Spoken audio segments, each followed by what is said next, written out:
Hello అండి, అందరు ఎలా ఉన్నారు? Welcome back to my channel పలహారాల బండి. నేను మీ శిరీష. ఈరోజు రెసిపీ వచ్చేసి ఎటువంటి పొడులు వేయకుండా సింపుల్గా అమ్మ చేతి టేస్టీ చింతపండు పులిహోర అండి. మా అమ్మ అయితే ఈ విధంగా చేస్తుందన్నమాట. అయినా కానీ టేస్ట్ అయితే చాలా బాగుంటుంది.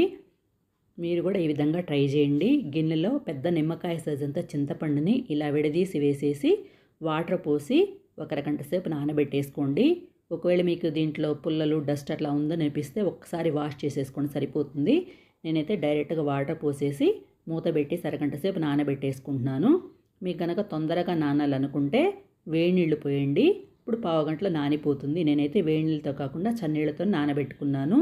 తర్వాత అంటే అరగంట తర్వాత ఒకసారి ఈ విధంగా మిక్స్ చేసేసుకొని పిప్పినంతా తీసేసి గుజ్జుని పక్కన పెట్టేసుకుందాము.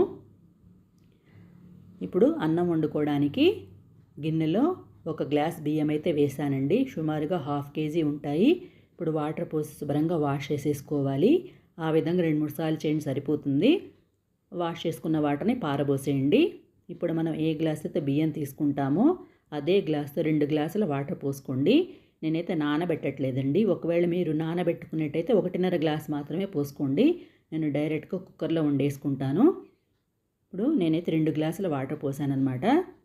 ఇప్పుడు కుక్కర్లో ఈ గిన్నె పెట్టేసి దాని మీద మూత పెట్టేసి పైన కుక్కర్ మూత పెట్టేసి 5 విజిల్స్ రానివ్వండి, సరిపోతుంది. మీకు ఇలా చేత కాకపోతే డైరెక్ట్గా కుక్కర్లోనే వండేసుకోండి.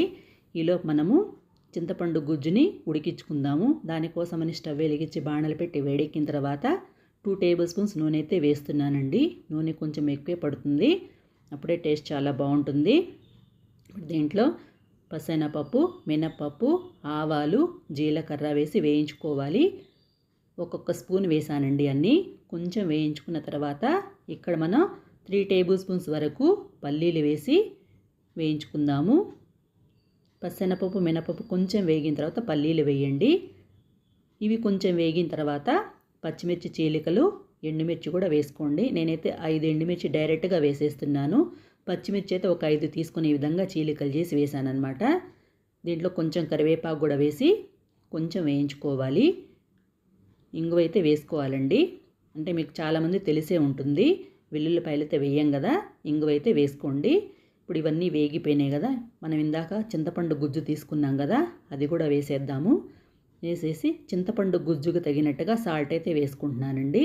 ఒకసారి మిక్స్ చేసేసుకొని సిమ్లో పెట్టుకొని ఫ్లేమ్ని ఒక 5 నిమిషాల పాటు ఉడికించుకోండి. మధ్య మధ్యలో కలియబెట్టుకుని ఉండండి. నేనైతే ఇక్కడ బెల్లం పొడి వాడుతున్నానండి.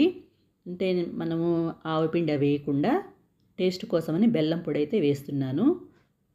అది కూడా వేసేసి ఒకసారి మిక్స్ చేసేసుకొని ఒక 2 నిమిషాల పాటు ఉడికించుకుంటే సరిపోతుందండి. మీకు మంచి స్మెల్ వస్తుంది, అంటే పులిహోర స్మెల్ వస్తుంది అనమాట. అప్పటి వరకు వేయించుకోండి, ఉడికించుకోండి. ఈ విధంగా అయిపోయింది కదా, చూసారా? నూనె పైకి తేలాలన్నమాట. మధ్య మధ్యలో కలియబెట్టుకుంటూ ఉడికించుకోండి, లేదంటే మాడిపోతుంది. నేనైతే అన్నాన్ని ఈ విధంగా ఒక వెడల్పాటి గిన్నెలో వేసేసి ఇలా స్ప్రెడ్ చేసేస్తున్నానండి. కొంచెం చల్లారిన తర్వాత కలుపుకోవాలి. అలా చేయడం వల్ల ఏంటంటే అన్నం అనేది పొడి పొడిగా వస్తుంది. ఇట్లా ఆరబెట్టుకుంటే పొడి పొడిగా వస్తుంది అనమాట. ఒకవేళ మీకు ముద్దగా అయిందనిపిస్తే అన్నం ఇలా ఆరబెట్టేసుకొని కొంచెం నూనె వేసి ఒక 5 నిమిషాల పాటు ఉంచండి, కొంచెం ముద్దగా అవుతుంది. ఇప్పుడు దీంట్లో ఇందాక చింతపండు గుజ్జు తగినట్టు వేసుకున్నాం కదా, ఇప్పుడు అన్నాన్ని తగినట్టుగా సాల్ట్ కూడా వేసి ఆ చింతపండు గుజ్జు కూడా వేసి ఉడికించుకున్నాం కదా, మొత్తం ఒకసారి మిక్స్ చేసేసుకుందాము.